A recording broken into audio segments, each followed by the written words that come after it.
আজকে আরো একটি আমি নতুন ভিডিও নিয়ে হাজির হয়েছি।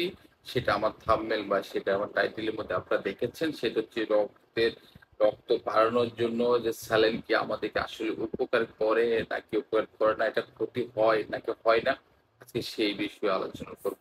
আজকের ভিডিওটা কিন্তু অন্য অন্য ভিডিওর মতন সেম, কিন্তু খুব গুরুত্বপূর্ণ একটা ভিডিও। আপনারা সম্পূর্ণ দেখেন, এখান থেকে আপনারা অনেক কিছু জানতে পারবেন। যাই হোক, মূল আলোচনা চলে এসেছি। দেখেন, একজন সুস্থ মানুষের কিন্তু রক্তের একটা লেভেল থাকে। সেই লেভেলটা হচ্ছে পুরুষদের হচ্ছে প্রতি ডেসিলিটার হচ্ছে 13.5 থেকে কিন্তু আপনার 17.5 পর্যন্ত হয়ে থাকে। আর মহিলাদের হচ্ছে আপনার 12 থেকে কিন্তু 15.5 গ্রাম পর্যন্ত। এটা হচ্ছে স্বাভাবিক।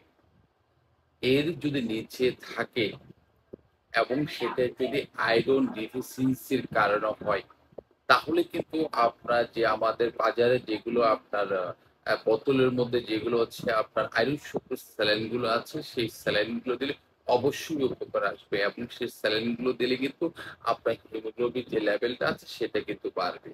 আমার কথা অবশ্যই বুঝতে পেরেছেন। যদি আপনার যদি আয়রন ডিফিসিয়েন্সি হয়, রক্ত শূন্যতা হয়, সেটা পরীক্ষা করার পরে ডায়াগনোসিস করে যদি দেখেন যে সেটা ঠিক আছে, তাহলে কিন্তু রক্তের স্যালাইনটা দিলে আপনার উপকার আসবে। যদি আপনার আয়রন ডিফিসিয়েন্সি ছাড়া যদি অন্য কোনো সমস্যা থাকে বা অন্য কোনো সমস্যার কারণে যদি আপনার রক্তে হিমোগ্লোবিন যে লেভেলটা আছে সেটা যদি কমে যায়, সেখানে রক্তের স্যালাইনটা দিলে কোনো উপকার আসবে না। সেটা আপনার সেটা বি12 যে ঘাটতির কারণে হতে পারে, অন্য কোনো আদার্স সমস্যার কারণে হতে পারে। এটা বিভিন্ন পরীক্ষা নিরীক্ষা আছে, সে পরীক্ষা করে কিন্তু আপনাকে আবার ডায়াগনোসিস করতে হবে আসলে কোন কারণে কিন্তু এই সমস্যাটা হয়েছে। যদি আয়রন ডিফিসিয়েন্সি বা রক্ত শূন্যতার কারণে হয়, তাহলে কিন্তু আপনার আয়রন শক্ত স্যালাইন দিলে উপকার আসবে। আমাদের একটা কমন সমস্যা হচ্ছে, দেখেন আমি একজন পল্লী চিকিৎসক। আমরা যারা পল্লী চিকিৎসক হিসাবে আমরা যারা প্রাথমিক চিকিৎসা দিয়ে থাকি, আমরা কিন্তু অনেকে এই ভুলটা করে থাকি।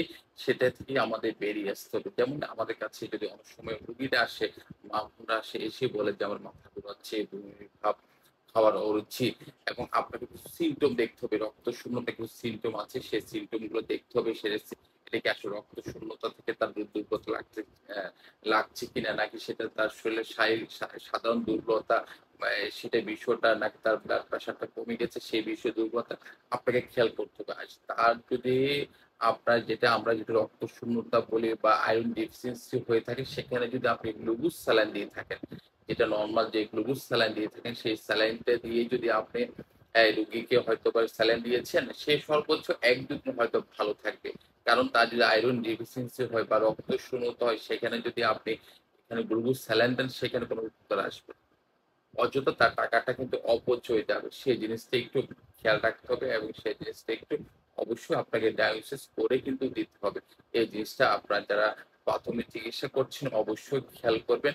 এটা কিন্তু অনেক আসলে সেই ভুলগুলা করে, সেইখান থেকে আমাদের বেরিয়ে আসতে হবে। একটা কথা হচ্ছে, আমরা কিন্তু সেবামূলকে আছি, আমরা কিন্তু একটা মানবিক সেবায় আছি। আমরা চেষ্টা করব একটা রোগীকে ভালো সার্ভিস দেওয়ার জন্য, ভালো ট্রিটমেন্ট দেওয়ার জন্য। এবং আমি যদি না পারি, অবশ্যই কিন্তু আমি একজন আমার রেজিস্টার্ড ডক্টর কাছে অবশ্যই রেফার করতে হবে। আমি অযথা আমি ভুলভাল ট্রিটমেন্ট দিয়ে রোগীকে আসলে ক্ষতি করব না, রোগীর টাকাটা অপচয় করব না। সেই জিনিসটা মাথায় রাখতে হবে। তাহলে আমার কথা তো বুঝেছেন। দেখেন, রক্তের স্যালাইন তাহলে উপকার করে। যদি আয়রন ডিফিসিয়েন্সি হয়, তাহলে কিন্তু যে এটা আমার স্যালাইন গুলো আছে, সেই স্যালাইন গুলো দিলে অবশ্যই উপকার আসবে।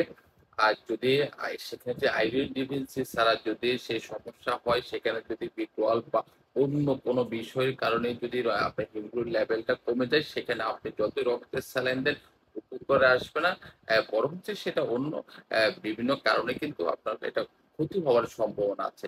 আরেকটা কথা বলবো যে অবশ্যই আপনারা একজন রেজিস্টার্ড ডক্টর মাধ্যমে কিন্তু আপনার চিকিৎসা নেবেন। এটা জাস্ট আপনাদেরকে প্রাথমিকভাবে একটা ধারণা দিয়েছি। আপনারা সবাই ভালো থাকেন, সুস্থ থাকেন, নিরাপদ থাকেন। আমার জন্য দোয়া করবেন, এবং নিত্য নতুন ভিডিও পেতে আমার চ্যানেলের সাথে আপনারা যুক্ত থাকবেন।